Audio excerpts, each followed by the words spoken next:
Los aplausos retumbaron como truenos en el lujoso salón de baile. El joven millonario viudo, Andrés, subió al escenario con una expresión marcada por un dolor que ni su fortuna podía aliviar. Con la voz entrecortada, hizo un anuncio que dejó en silencio a la alta sociedad. Mi riqueza no tiene sentido sin la voz de mi hijo. Por lo tanto, hago una promesa. La mujer que logre que mi hijo, Samuel, vuelva a hablar, se casará conmigo. El salón explotó en una oleada de murmullos, una mezcla de asombro y avaricia. La noticia se esparció como pólvora, desatando una frenética carrera por el premio más codiciado del país. Al fondo del salón, cerca de la puerta trasera, la joven sirvienta Clara observaba a su jefe, no con ambición, sino con una profunda compasión por el niño, que se convertiría en el centro de esta locura. Clara era una figura tan discreta en la mansión de Andrés que casi pasaba desapercibida. Una joven dulce y reservada que realizaba sus tareas con silenciosa eficiencia, moviéndose por los pasillos de mármol como una brisa suave. Lo que nadie sabía era que bajo su modesto uniforme se escondía el alma de una artista. Años atrás, se había visto obligada a abandonar su querido programa de musicoterapia en la universidad, un sueño sacrificado en el altar de una deuda que amenazaba con destruir a su familia. Guardaba su don para la música y su singular sensibilidad hacia el dolor ajeno como un tesoro oculto, una parte de sí misma invisible para el mundo. La empatía de Clara se centraba en el pequeño Samuel, el hijo de 6 años de Andrés. El niño, antes hablador y alegre, ahora vivía en un castillo de silencio desde el día en que su madre falleció en un trágico accidente de coche. Desde entonces no había pronunciado ni una palabra. Clara veía a Samuel no como un problema por resolver, sino como un alma herida que necesitaba refugio. Su cariño por él era inmenso y silencioso, expresado en una sonrisa amable, en un juguete colocado discretamente sobre la mesa, en una presencia serena que no pedía nada a cambio. Entendía el lenguaje de su dolor, pues ella misma hablaba el lenguaje de los sueños perdidos. El silencio de Samuel reflejaba el dolor de Andrés. El millonario, capaz de mover imperios con una llamada telefónica, se sentía impotente ante el mutismo de su propio hijo. Durante un año, contrató a los mejores expertos del país, psicólogos, logopedas, terapeutas de renombre. Todos fracasaron. Cada intento fallido era una capa más de desesperación en el corazón de su padre. La mansión, antes hogar de risas y música, se transformó en un santuario de luto, un palacio embrujado por el silencio de un niño y la tristeza de un hombre que lo poseía todo, menos la llave al mundo interior de su hijo. La promesa hecha en el baile benéfico no fue un acto de arrogancia, sino de rendición. Fue el último paso desesperado de un hombre que había agotado todas las opciones lógicas. Al convertir la cura de Samuel en un premio público, Andrés admitía su propia bancarrota. Usaba su mayor arma, su fortuna, como cebo, con la esperanza de que entre la codicia y la ambición, que sin duda atraerían, tal vez surgiría un milagro. Era una apuesta arriesgada, un grito de auxilio disfrazado de propuesta matrimonial que pondría a su vulnerable hijo en el centro de un huracán de intereses creados. Y el huracán no tardó en formarse. A la mañana siguiente, la noticia invadió todos los medios, convirtiéndose en el tema más comentado del país. La promesa del millonario viudo se convirtió en una especie de cruel cuento de hadas moderno. Los teléfonos comenzaron a sonar en la mansión, y la lista de mujeres dispuestas a intentar curar a Samuel crecía cada hora. La mansión, antes un santuario de luto, estaba a punto de convertirse en un circo de vanidades y falsas apariencias, con el frágil corazón de un niño, como el gran premio en una competición egoísta. Como era de esperar, la promesa de Andrés transformó su mansión en escenario de las más diversas ambiciones. En los días posteriores al anuncio, una legión de pretendientes invadió la propiedad. Entre ellas se encontraban figuras de la alta sociedad vestidas a la última moda, psicólogos de renombre armados con teorías y cronómetros, actrices de sonrisas ensayadas y modelos que creían que la belleza podía curar el dolor.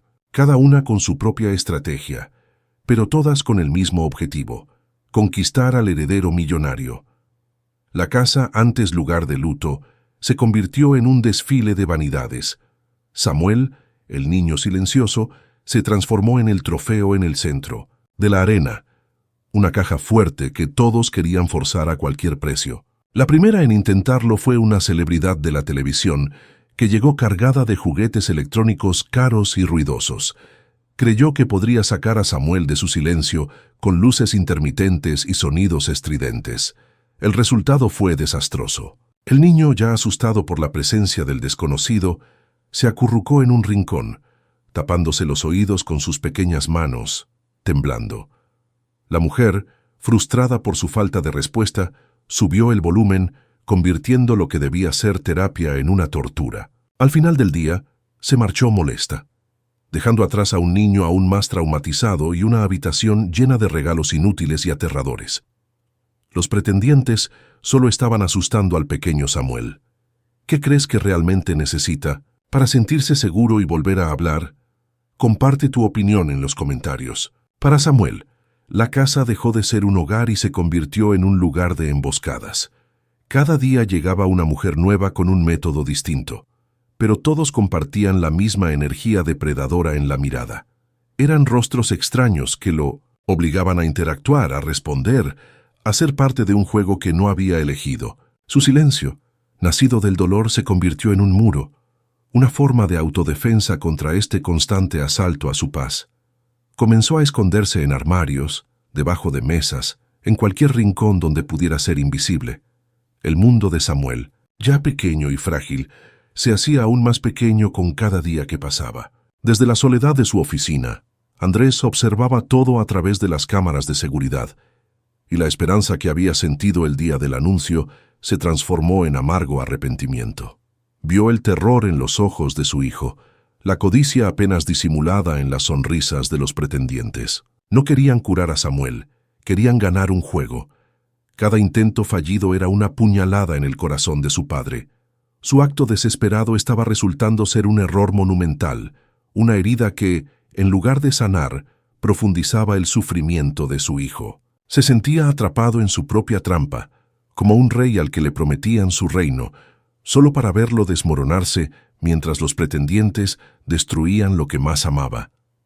En medio de todo este caos, la única paz en la vida de Samuel era Clara. Al final del día, cuando el último pretendiente se marchaba y la casa volvía al tenso silencio, Clara encontraba al niño en su escondite. No decía nada, simplemente se sentaba a su lado, una presencia que no exigía, no preguntaba, no esperaba. Luego tomaba su pequeña y vieja guitarra, que guardaba como una reliquia, y comenzaba a rasguear suaves melodías. Canciones sin palabras, sonidos que hablaban el lenguaje de la calma y la seguridad, creando un santuario invisible a su alrededor. La música de Clara era el antídoto contra el ruido del mundo. No era una actuación destinada a provocar una reacción en Samuel, sino un regalo ofrecido sin esperar nada a cambio. En ese espacio seguro que Clara creaba, el niño comenzó a bajar la guardia poco a poco. La tensión en sus hombros se relajaba y emergía de su escondite, no para interactuar, sino para sentarse un poco más cerca de la fuente de paz. Esa calma, la música de Clara, era la única terapia que funcionaba, pues no intentaba curar a Samuel, sino simplemente acompañarlo en su dolor, dándole espacio para respirar y ser él mismo a su propio ritmo. Una noche, Andrés, exhausto y desesperanzado, revisaba las grabaciones del día. Repasó rápidamente las desastrosas escenas de los pretendientes con el corazón apesadumbrado. Entonces, se detuvo en una imagen al final de la noche, del cuarto de juegos. Mostraba a Clara sentada en el suelo con su guitarra y a Samuel a pocos metros de distancia, sentado en silencio, pero con una expresión de tranquilidad que Andrés no había visto en un año. No podía oír el sonido, pero vio el efecto. Por primera vez, entre tanto ruido, Andrés sintió que la respuesta al silencio de su hijo podría residir, irónicamente, en una melodía diferente. Andrés acababa de ver una escena que lo intrigó. ¿Crees que la humilde sirvienta realmente tiene el secreto para sanar a Samuel? Deja tus pensamientos en los comentarios. Esa noche trajo otra derrota. Un psicólogo de renombre, la última esperanza de Andrés, dio un portazo y declaró a Samuel como causa perdida. Desconsolado, el millonario observaba las grabaciones de seguridad con el peso del fracaso aplastándolo. Estaba a punto de apagar todo cuando vio la imagen de Clara entrando en la habitación de su hijo. Impulsivamente, hizo algo que rara vez hacía. Activó el audio del sistema de vigilancia. Por primera vez, no solo vería la escena, sino que la oiría esperando, sin saberlo, el sonido que cambiaría su vida para siempre. El sonido que surgiría del silencio absoluto. Lo que oyó fue la suave y pura melodía de una guitarra, una canción de cuna que parecía tejer su calma en el aire. Vio a Samuel, que había estado escondido debajo de la cama desde la visita del psicólogo, salir lentamente de su escondite, atraído por la música como un barco hacia un faro. El niño se sentó en el suelo junto a Clara, completamente hipnotizado. Y entonces, Andrés se inclinó hacia adelante con el corazón acelerado, la mirada fija en la pantalla. Samuel no hablaba, pero tarareaba, un zumbido bajo, pero perfectamente en sintonía con la canción de Clara. Era el primer sonido voluntario, el primer intento de comunicación que hacía en un año. Era la semilla de una voz brotando en la tierra fértil de la música. Ese zumbido fue como un trueno en el alma de Andrés. En ese instante lo comprendió todo. El error monumental de su enfoque, la presión, los expertos, la competencia. Todo había sido veneno para el alma herida de su hijo.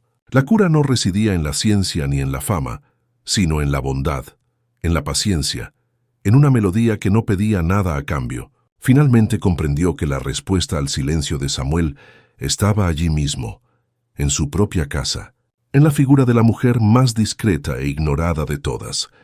Pasó el resto de la noche revisando las grabaciones, ahora con los ojos abiertos, viendo la complicidad silenciosa, el refugio que Clara había construido para su hijo ante sus narices. Al día siguiente el circo terminó. Andrés canceló todas las futuras visitas de los pretendientes con voz firme y decidida por teléfono. La mansión volvió a quedar en silencio, pero esta vez era un silencio de expectación, no de luto. Al anochecer no fue a su despacho. Caminó lentamente hacia la habitación de Samuel y se detuvo junto a la puerta, dejándola entreabierta. Ya no sería un espectador distante, observando la vida a través de una pantalla. Estaría allí, presente, un padre esperando un milagro con la misma frágil y aterradora esperanza que había sentido el día del nacimiento de su hijo. La apuesta estaba hecha, el escenario preparado para la verdad. Observó a Clara entrar y sentarse en el suelo como siempre. La melodía de la nana comenzó a llenar la habitación, y Samuel se sentó frente a ella con la mirada fija en sus dedos, completamente absorto. La escena era de una paz casi sagrada. Al desvanecerse la última nota, permaneció un silencio puro y sin tensión. Clara sonrió dulcemente al niño y comenzó a guardar su guitarra. Fue en ese momento, en el vacío de toda expectativa, que sucedió lo imposible. Con una voz frágil oxidada por el desuso, Samuel extendió la mano y pronunció su primera palabra, no a su rico y poderoso padre, sino a la criada que nunca le había pedido nada. La palabra, un mero susurro, golpeó a Andrés como una ola. El suelo pareció desvanecerse bajo sus pies y tuvo que apoyarse en el marco de la puerta para no caer. Las lágrimas que había contenido durante un año de dolor e impotencia finalmente brotaron. Un torrente incontrolable, pero no de tristeza. Eran lágrimas de gratitud tan abrumadoras que dolían. Vio a su hijo no solo hablar, sino suplicar por más de esa belleza, esa conexión que lo había rescatado de su prisión. En ese instante, Andrés comprendió que la promesa que había hecho en el baile era una apuesta insensata con el destino. Pero el destino, en su infinita sabiduría, había ignorado sus reglas y le había entregado el premio de la manera más humilde e inesperada. Con el rostro surcado de lágrimas, Andrés entró en la habitación. Clara y Samuel se sobresaltaron con su llegada, pero no había ira en sus ojos, solo una vulnerabilidad que Clara nunca antes había visto. Se arrodilló en el suelo a la altura de ambos y miró a Clara, no como un amo, sino como un hombre redimido. «Mi promesa fue obra de un hombre desesperado», dijo con la voz quebrada. «Pero el destino, de alguna manera, me trajo a la mujer adecuada de la manera equivocada. Te he observado durante semanas. He visto tu bondad, tu paciencia. No quiero casarme contigo por obligación, Clara. Quiero hacerlo porque, sin saberlo, me enamoré de tu alma y de cómo sanó a mi familia.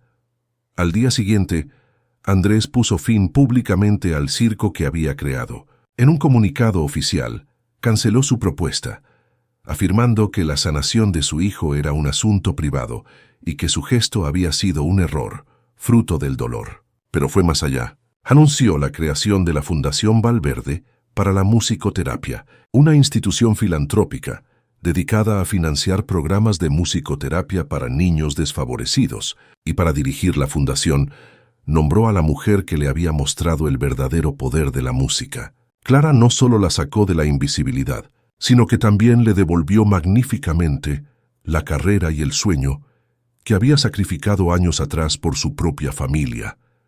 Liberados de la obligación de la promesa y ahora en igualdad de condiciones, su relación pudo florecer genuinamente. Ya no era la historia del millonario y la sirvienta, sino la de dos personas unidas por un profundo amor por un hijo y la música. Las tardes en la mansión no se llenaban de expertos, sino de acordes de guitarra.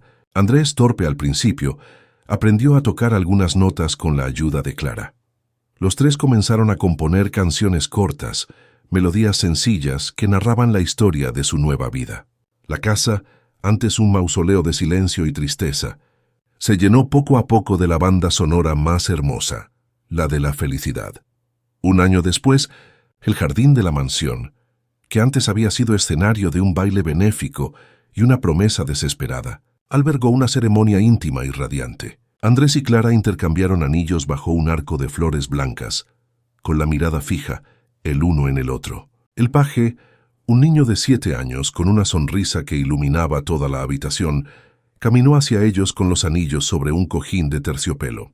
Era Samuel, hablador y lleno de vida. La transformación fue un milagro visible. El silencio se había llenado no solo de palabras, sino de una alegría que parecía desbordar por cada rincón de aquella finca. Ahora por fin, un hogar tras la ceremonia, Samuel corrió hacia los recién casados y los abrazó. Con voz clara y alegre, los miró a ambos y pronunció la frase que se convertiría en el lema de su familia. Ahora los tres somos una canción. Su historia nos enseña que la sanación rara vez proviene del ruido, la presión o las grandes promesas, sino del amor paciente que nos acompaña en la oscuridad y, sin pedir nada, toca una melodía de esperanza. El amor más verdadero es el que nos ayuda a encontrar nuestra propia voz. ¿Crees en el poder de la música para sanar? Deja tu opinión en los comentarios. Dale a me gusta si te conmovió. Y comparte esta historia para que más canciones de esperanza se difundan por todo el mundo.